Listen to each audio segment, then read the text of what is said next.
بسم الله الرحمن الرحيم. السلام عليكم ورحمة الله وبركاته. مبروك مبروك مبروك لنادي الزمالك وجماهيره. مبروك النهارده كاس مصر. بصراحة أنا بقدم اعتذار لكل جماهير الزمالك، لأن أنا قلت إن نادي بيراميدز بالإمكانيات وبالدفعة وبحصوله على دوري أبطال أفريقيا إن هو فرصته أعلى هو الأقرب للكاس، وكل الكلام ده على الورق وفي الواقع، واخد بالك. ولكن النهارده لعيبة الزمالك والجماهير اللي حضرت دي كان لها فعل السحر النهارده في التعادل 1-1، وبعد كده نادي الزمالك يكسب بضربات الترجيح اللي هي خلته خد كاس مصر النهارده، يبقى تاني بطولة لنادي الزمالك. كاس السوبر الافريقي برضو ضربات الترجيح، النهارده كاس مصر بضربات الترجيح. وبقول لهم مليون مبروك لجمهور الزمالك وكل اللعيبه، وتحديدا كمان شيكابالا اللي شاط اخر ضربه، الله يكون في عونه، اعصاب من فولاذ اخر ضربه، ويا يجيب يكسب يا اما لا قدر الله كان اتعادلوا ورجعنا تاني للماراثون يعني. ولكن النهارده نادي الزمالك حسمها. نادي الزمالك بجماهيره المحترمه الواعيه الغفيره اللي حضرت النهارده كان ليها فعل السحر. ولكن انما من الناحيه الفنيه الاتنين وحشين، لان طبعا دي القماشه بتاعت نادي الزمالك كتر خيرهم، انما بيراميدز الله يكون في عونهم، في 16 ولا 19 يوم لعبوا 5 ماتشات من العيار التقيل، يعني بتروجيت، ثم نهائي افريقيا، ثم سيراميكا، ثم نهائي افريقيا تاني، ثم النهارده بيلعبوا مع نادي الزمالك. عايزين بس نقول الموسم بيتكلفت ليه؟ كلفته الموسم واحنا النهارده صايمين. انا كنت هموت النهارده وانا صايم عشان ان احنا جينا فطرنا في القناه عشان نتفرج على الماتش ونطلع بعد الماتش على طول. ما بالك بقى اللعيبه اللي هي اصلا المغرب بتدن 8 الا ربع وبيلعبوا 8 ونص.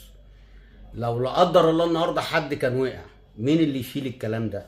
هو انتوا عشان تجاملوا نادي بعينه وفي لعيب يروح يلعب في كاس عالم؟ انت لسه كاس العالم يوم 15، استنى اجل كمان يومين وبعد كده يلعب ويسافر يا عم، ما عندناش اي مشكله. قدر حد النهارده كان زي موضوع احمد رفعت، كان ايه اللي عمل؟ لازم كانت المنظومه تمشي كلها بالكامل، لان كده حرام، يعني حرام بيدوسوا على البطولة لإرضاء نادي معين، وما يهمهمش بقى واحد يقع 3 يقعوا، المهم ان يخلصوا الموسم عشان فلان الفلاني يطلع يلعب. هو مش هيجيب كاس العالم، يعني هو مش هيجيب كاس العالم. على العموم مبروك لنادي الزمالك. ده بس الكلمتين دولت بس اللي احنا كنا عايزين نقولهم، لان بصراحة انا مش شايف لو في نادي تاني كان ممكن يتأجل. احنا السنة اللي فاتت الدوري السنة اللي فاتت خلصان في نص 10، احنا لسه في اول 6. ايه المشكلة لو قعد كمان شهر؟ ايه المشكلة؟ بس كله يرتاح. بس لا، لازم نضغط عشان في يخسر دولي ويخسر بطولة افريقيا ويخسر كاس مصر، عشان ان هو يبقى هو المميز، النادي المميز، بس النادي اللي بيشرف مصر، النادي اللي بياخد بطولات بس. لكن ربنا مش على هوا الناس. بيراميدز خد البطولة بتاعت افريقيا، وفي قرار في المحكمة لسه في انتظاره على موضوع الدوري، والنهاردة بيخسر الكاس لان خارج من مجهود غير طبيعي. في 19 يوم بيلعب 5 ماتشات، فين ده؟ في انهي دوري في العالم؟ و5 ماتشات بطولات، 5 ماتشات بيتحدد فيهم بطل الدوري، بطل الكاس، بطل افريقيا. ولكن خلاص بقى مبروك للزمالك، ولك الله بقى يا زمالك وبيراميدز وكل الانديه اللي هي متواجده، الا لازم يبقى في حل ويبقى لكم صوت. لو مالكوش صوت هتاخدوا زي ما خدتوا السنه دي.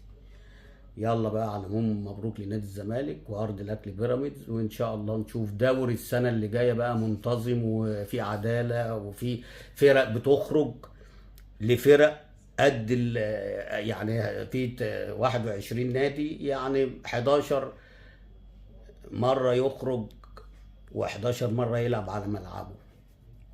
عايزين العدالة بس. شكرا، سلام عليكم.